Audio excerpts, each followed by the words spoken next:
இந்த Iran America யுத்தத்தில் நமக்கு கண்ணுக்கு தெரிந்த சண்டை, ஏவுகணை தாக்குதல், மிசைல், ட்ரோன் இது மட்டும் தான். ஆனால் இதுக்கு பின்னாடி வேற ஒரு நெட்வொர்க் இயங்கிட்டு இருக்குது. இந்த யுத்தத்தினால உண்மையிலேயே ஆதாயம் அடைகிறது யாரு அப்படின்னு பார்த்தோம்னா, ஆயுத தயாரிப்பு கம்பெனிகள். இப்போ ஒரே ஒரு உதாரணம் பார்க்கலாம். அமெரிக்காவில் இதுக்கு முன்னாடி அமெரிக்காவோட மிலிட்ரிக்கு தேவையான ட்ரோன் தேவையை சப்ளை பண்ணது முழுக்க சைனீஸ் கம்பெனிகள். அமெரிக்காவோட ஒட்டுமொத்த ட்ரோனோட 70% அளவுக்கான தேவையை சைனீஸ் கம்பெனிஸ் தான் தீர்த்து வச்சுது. இப்போ லாஸ்ட் ஜனவரியில் இந்த 2026 ஜனவரியில் ட்ரம்ப் ஒரு உத்தரவு போடுறார்.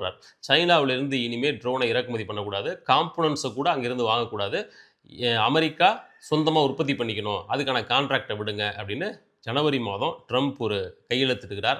அமெரிக்கா புதிய ட்ரோன் கொள்முதலுக்கான அந்த கான்ட்ராக்டை விடுது. அதில் கலந்துக்கிட்டு அந்த கான்ட்ராக்டை எடுப்பது பவர் அஸ் அப்படின்ற ஒரு கம்பெனி. அந்த கம்பெனியோட ஒன் ஆஃப் தி மிகப்பெரிய இன்வெஸ்டர் யார் அப்படின்னா அதே ட்ரம்ப்போட மகன். அவர் பேர் எரிக் ட்ரம்ப்.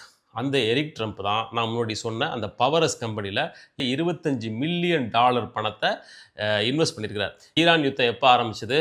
பிப்ரவரி 4வது வாரத்தில், பிப்ரவரி கடைசி வாரத்தில் ஆரம்பிச்சது. இந்த கான்ட்ராக்ட் எப்போ கொடுக்கப்பட்டுச்சு? ஜனவரி மாதத்தில். இப்போ அந்த டாட்ஸை கனெக்ட் பண்ணி பாருங்கள்.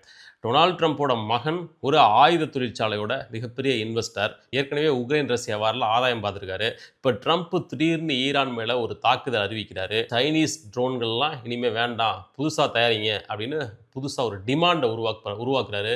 அந்த டிமாண்டை யார் போய் நிறைவேற்றி வைக்கிறது அப்படின்னா அதே ட்ரம்ப்போட மகன். இந்த வட்டம் இப்போ ஒரு முடிவுக்கு வருதா?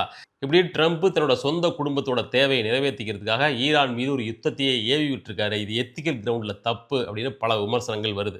இந்த பவரஸ் கம்பெனிக்கு கொடுக்கப்பட்ட கான்ட்ராக்டை பயன்படுத்தி அடுத்த வருஷம் இந்நேரத்துக்கு, அதாவது 2027 முடிவில் 2 லட்சம் ட்ரோன்கள் தயாரித்து அங்கே நிறுத்தி வைக்கப்பட்டிருக்கணும் அப்படின்னு அதுக்கு கொடுக்கப்பட்டிருக்கிற உத்தரவு. இந்த பவரஸ் கம்பெனி வெறுமனே 50 எம்ப்ளாயீஸ் மட்டுமே இருக்கிற ஒரு சின்ன ஸ்டார்ட் அப் கம்பெனி. ஒரு சில வருஷங்களுக்கு முன்னாடி தான் ஆரம்பிக்கவே செஞ்சுருக்காங்க. இது அப்படியே எதன் கூட ஒப்பிடத்தக்கது அப்படின்னா, நம்முடைய நிதின் கட்கரி எத்தனால் கலந்த பெட்ரோலை பயன்படுத்துறதை பற்றின கொள்கை முடிவை தொடர்ந்து ஒரு சில வருஷங்களாக இந்தியாவில் பிரபகண்டா பண்ணிகிட்டே இருந்தார். கடைசியில் அவங்க E20 பெட்ரோல் அப்படின்ற அளவு வரைக்கும் வந்துட்டாங்க. அதாவது பெட்ரோலில் எத்தனால் அப்படின்ற பயோஃபியூலை மிக்ஸ் பண்ணி யூஸ் பண்ணுறது. இதுக்கு பின்னாடி இருக்கிற பாலிடிக்ஸ் என்ன, அதோட பொருளாதாரம் என்ன அப்படின்னு பார்த்தோம்னா, இந்த கொள்கையை பிரபகண்டா பண்ண அதே நிதின் கட்கரிக்கு சொந்தமாக இந்தியாவில் 20க்கும் அதிகமான சர்க்கரை ஆலைகள் இருக்குது. சர்க்கரை ஆலையோட பை ப்ராடக்ட்ஸில் ஒன்று தான் அந்த எத்தனால். அந்த எத்தனாலை தான் பெட்ரோல் கூட கலக்கிறாங்க. அந்த எத்தனால் தயாரிப்புக்குன்னு சொல்லி தனியார் நிறுவனங்கள் நடத்துகிறதும் அதே கட்கரியோட மகன்கள் தான். ஸோ கட்கரியே ஒரு கொள்கை முடிவு அறிவிக்கிறாரு, அவரே பிரபகண்டா பண்ணுறாரு, அவருடைய மகன்கள் மூலமாக எத்தனால் தயாரித்து அதே இண்டஸ்ட்ரிக்கு விற்கிறார். அதே பேட்டர்ன் அப்படியே இப்போ டொனால்ட் ட்ரம்ப் கம்பெனிலையும் நடந்துகிட்டு இருக்குது. சரி, இது இந்த யுத்தத்தால் நேரடியாக இவங்கெல்லாம் ஆதாயம் அடைகிறாங்க அப்படிங்கிறத பற்றின விவரம். இன்னொரு மேட்ரு என்ன அப்படின்னு பார்த்தோம்னா, டொனால்ட் ட்ரம்ப் இப்போது 2 நாளைக்கு முன்னாடி ஒரு முக்கியமான விஷயத்தை அறிவிச்சிருக்காரு. அமெரிக்காவில் ஒரு புதிய ஆயில் ரிஃபைனரியை நாங்கள் உருவாக்க போகிறோம் அப்படின்னு அறிவிச்சிருக்காரு. அமெரிக்காவில் புதுசாக எந்த ஆயில் ரிஃபைனரியும் கடந்த 50 வருஷத்தில் உருவாக்கவே இல்லை. இப்போ தான் புதுசாக பண்ண போகிறாங்க. அதுக்கான தேவை இப்போ என்ன வந்துச்சு அப்படின்னு பார்த்தோம்னா, இந்த ஈரான் கான்ஃப்ளிக்டில் அவங்க ஸ்ட்ரைட் ஆஃப் ஹார்முஸை க்ளோஸ் பண்ணி வச்சுருக்கிறதுனால உலகம் முழுக்க ஒரு ஆயில் தட்டுப்பாடு ஏற்பட்டிருக்கு. அவங்களுடைய ஆயில் ரிசர்வ் எல்லாமே ஒரு குறிப்பிட்ட நாட்களுக்கு தான் போதுமானது. எல்லாம் 10 நாள் 20 நாள் அவ்வளோதான் போதும். அதிகபட்சம் 2 மாதம் 3 மாதம் தான் தாக்கு பிடிக்கும் அப்படின்ற நிலைமையில தான் உலகம் முழுக்கவே இருக்குது. பெரும்பாலான நாடுகள் வளைகுடா நாடுகளை சார்ந்து இருக்கிறதுனால இந்த கிரைசிஸ் வரும்போது தத்தளித்து நிற்கிறாங்க. அதனால் இப்போ அமெரிக்கா என்ன பண்ணுது?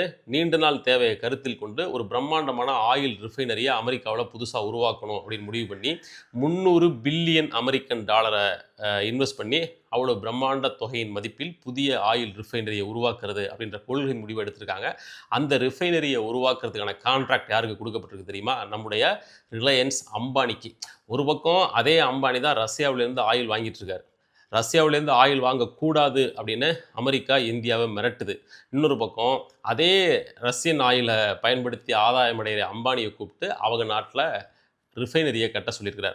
ஸோ நம்ம கண்ணுக்கு தெரியறது அப்படிங்கிறது வெறுமனே அரசியல் செய்திகள் மட்டும்தான் தெரியுது. அதுக்கு பின்னாடி உண்மையிலேயே ஆதாயம் அடைகிறது யார் அப்படின்னு பார்த்தோம்னா இந்த மாதிரி அம்பானி, ட்ரம்ப்போட மகன்.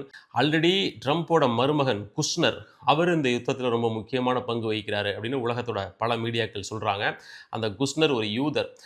அமெரிக்கன் அரசு சார்பாக நடத்தப்படுற பல நாட்டு தலைவர்கள், முக்கியமான முடிவுகள் எடுக்கப்படுற கூட்டங்கள், இது எல்லாத்துலேயும் குஷ்னரும் போய் கலந்துக்கிறாரு அப்படின்னு பல வால் ஸ்ட்ரீட் ஜேர்னல் உட்பட பல ஐரோப்பிய அமெரிக்க ஊடகங்கள் நேரடியாகவே ரிப்போர்ட் பண்ணியிருக்காங்க. ஸோ அந்த அளவுக்கு ஆல்ரெடி ட்ரம்ப்போட மருமகன் அதில் இன்ஃப்ளூயன்ஸ் பண்ணுறாரு. இப்போடைய மகன் அவருடைய ஆயுத தளவாட உற்பத்தி மூலமாக இந்த வாரினால் ஆதாயமடையும் நபராக உருவெடுத்திருக்கிறார். ஸோ இப்படி வார் என்பது நமக்கு காட்டுகிற முகம் நம்ம வீட்டு அடுப்படி வரைக்கும் வந்துருச்சு, கேஸ் விலை ஏறிடுச்சு, இப்படி பல பிரச்சனைகள் நமக்கு இருக்குது, உலகம் முழுக்க எல்லாருக்குமே இருக்குது. ஹோட்டல்கள் எல்லாம் எத்தனை நாளைக்கு கேஸ் சிலிண்டர் இருக்குன்னு தெரியல அப்படின்னு சொல்கிறாங்க. ஹோட்டலை நம்பி பல ஆயிரக்கணக்கான வடமாநில தொழிலாளர்கள் வேலை பார்க்குறாங்க.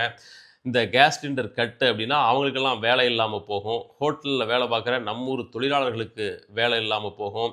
அது உருவாக்கக்கூடிய அடுத்தடுத்த விளைவுகள் அப்படிங்கிறது இந்தியா முழுக்க ரொம்ப பாரதூரமாக இருக்கும். இப்படி ஒரு நெருக்கடி வரும் அப்படிங்கிறத யாரும் யூகிக்கலை. ஹார்முஸ் நீரிணை வழியாக தான் உலக ஆயில் தேவையோட 30% அளவுக்கு தீர்த்து வைக்கப்படுது. இப்போ அவங்க அதை க்ளோஸ் பண்ணி வச்சிருக்கிறதுனால கிட்டத்தட்ட 700 டேங்கர் கப்பல்கள் அந்த ஹார்முஸ் நீரிணையில் அப்படியே நின்றுட்டு இருக்குது. ஒரு நாளைக்கு 1லேருந்து 2 கப்பல் மட்டும்தான் பாஸ் ஆகுது. இந்த பிரச்சனைக்கு முன்னாடி ஒரு நாளைக்கு சராசரியாக 138 கப்பல்கள் அந்த நீரிணை வழியாக பாஸ் ஆகிருக்குது. இப்போது வெறுமனே இந்த கச்சா எண்ணெய் தட்டுப்பாடு, கேஸ் சிலிண்டர் தட்டுப்பாடு இதோட மட்டும் இந்த பிரச்சனை முடியல. அந்த ஹார்முஸ் நீரிணையை மூடுவதால் நீண்டகால பிரச்சனை பெருசாக உருவாக போகுது. ரொம்ப ரொம்ப முக்கியமாக விவசாயம். ஏன்னா அந்த மத்திய கிழக்கு நாடுகள்லேருந்து தான் உலகத்தோட அதிகபட்ச உர தேவை தீர்த்து வைக்கப்படுகிறது. முக்கியமாக யூரியா. இந்தியா மாதிரியான நாடுகள் விவசாயத்தை நம்பி இருக்குது. யூரியா ரொம்ப ரொம்ப முக்கியம். இந்தியாவுக்கு தேவையான யூரியாவில் 30 to 40% அளவுக்கு அந்த வளைகுடா நாடுகள்லேருந்து தான் வருது. அது ஒரு கச்சா எண்ணெயோட பை ப்ராடக்ட் தான் யூரியா. அங்கேருந்து தான் எடுத்து கொண்டு வர்றாங்க. இவங்க அந்த நீரிணையை மூடி வச்சிருக்கிறதுனால அங்கேருந்து எந்த யூரியாவும் கொண்டு வர முடியல. யூரியா ஏற்றப்பட்ட கப்பல்களும் அந்த ஹார்முஸ் ஜலசந்தியில் தான் நின்றுட்டு இருக்குது. இப்போ யூரியா தட்டுப்பாடு எந்த அளவு உச்சத்துக்கு போயிருக்கு அப்படின்னா, மார்ச் 9ஆம் தேதி நிலவரப்படி 1 டன் யூரியா $584. 11 நாட்களில் மட்டும் 30% அளவுக்கு விலை ஏறி இருக்குது. கடந்த ஒரு வருஷத்தில் மட்டும் 52% விலை ஏறி இருக்கு. டிஏபி இருக்கு இல்லையா, அது ஒரே வாரத்தில் 30% விலை ஏறி இருக்குது.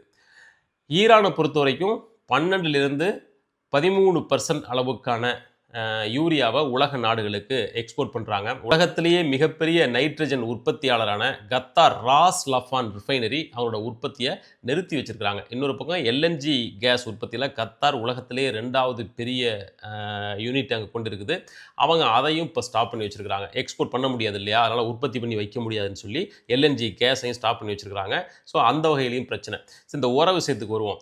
உரத்தை பொறுத்தவரையிலும் வளைகுடா மற்றும் மத்திய கிழக்கு நாடுகள் உலக உர தேவையோட 35% தீர்த்து வைக்குது. இந்தியா மாதிரியான நாடுகள் அவங்களோட 40% யூரியாவை மிடில் ஈஸ்ட் நாடுகள்லேருந்து தான் வாங்குறாங்க. இப்போது உலகத்தோட மொத்த உர தேவையில் 3ல் 1 பகுதி இந்த ஹார்முஸ் ஜலசந்தி வழியாக தான் வந்து போகுது. இப்போ மொத்தமும் க்ளோஸ் பண்ணப்பட்டிருக்கு. அப்படிங்கும்போது இது நீண்ட நாள் பிரச்சனையை உருவாக்கும். உரம் வந்தால் தான் விவசாயம் நடக்கும். விவசாயம் நடந்தால் தான் அடுத்தடுத்து உணவு தேவையை தீர்த்து வைக்க முடியும். இந்தியாவில் இது அடுத்து வர்ற காலம் அப்படிங்கிறது விவசாயத்துக்கான காலம். இப்போ உரம் கிடைக்கல அப்படிங்கும்போது அது அடுத்தடுத்த தட்டுப்பாடை உருவாக்கும். இது லாங் டைம் இம்பேக்டை ஏற்படுத்தும். இப்போதைக்கு வேலை இல்லை, கேஸ் தட்டுப்பாடுங்கிறது ஒரு பிரச்சனை. உரம் வரலை அப்படின்னா விவசாயம் கடுமையாக பாதிக்கப்படும். இது இந்தியாவுக்கு மட்டுமான பிரச்சனை இல்லை. ஜப்பான், இந்தோனேசியா, தாய்லாந்து, சைனா உள்ளிட்ட விவசாயத்தை ப்ரிடாமினண்ட்டாக எந்த நாடுகள் சார்ந்திருக்கோ எல்லா நாடுகளுக்குமே இது சிக்கலை உருவாக்கும். ஸோ இந்த ஹார்முஸ் நீரிணை மூடப்பட்டிருப்பதால், ஈரான் அமெரிக்கா யுத்தம் தொடர்ந்து நடந்து கொண்டிருப்பதால் நம்முடைய கண்ணுக்கு தெரியாத பல பிரச்சனைகள் இதில் ஒவ்வொரு நாளும் கிரியேட் ஆகிட்டே இருக்குது. இது மாதிரி உரம் உள்ளிட்ட இன்னும் என்னென்ன தேவை வரும், என்னென்ன பிரச்சனை வரும்னு தெரியல. கச்சா எண்ணெயோட பை ப்ராடக்ட்ஸுங்கிறது எக்கச்சக்கமாக இருக்குது. பிளாஸ்டிக் தயாரிப்புக்கான ரசாயனம்லாம் அதுலேருந்து எடுக்கிறாங்க. நிறைய சர்ஜிக்கல் கருவிகள் தயாரிக்கிறாங்க. அதில் வச்சு தான் நைலான் துணிகள் தயாரிக்கிறாங்க. என்னென்னவோ இருக்குது. இது எல்லாமே இந்த இண்டஸ்ட்ரி எல்லாம் அடி வாங்கும். பொருட்கள் உற்பத்தி தடைபடுறது ஒரு பக்கம் அப்படின்னா, இந்த இண்டஸ்ட்ரியை நம்பி பல ஆயிரக்கணக்கான எம்ப்ளாயிஸ் வேலை பார்ப்பாங்க இல்லையா, அவங்களுக்கெல்லாம் பாதிப்பு. ஸோ இது எவ்வளவு காலம் இந்த ஸ்டேட் ஆஃப் ஹார்முஸை ஈரான் க்ளோஸ் பண்ணி வச்சுருக்கோ அந்தளவுக்கு உலகத்தோட எக்கானமி தொடர்ந்து அடிவாங்கும் அப்படிங்கிறது தான் இப்போ இருக்கிற நிலைமை. எப்போ திறக்க போகிறாங்க அப்படின்னு தெரியல. பார்க்கலாம். மற்றும் ஒரு வீடியோவில் சந்திக்கலாம். நன்றி.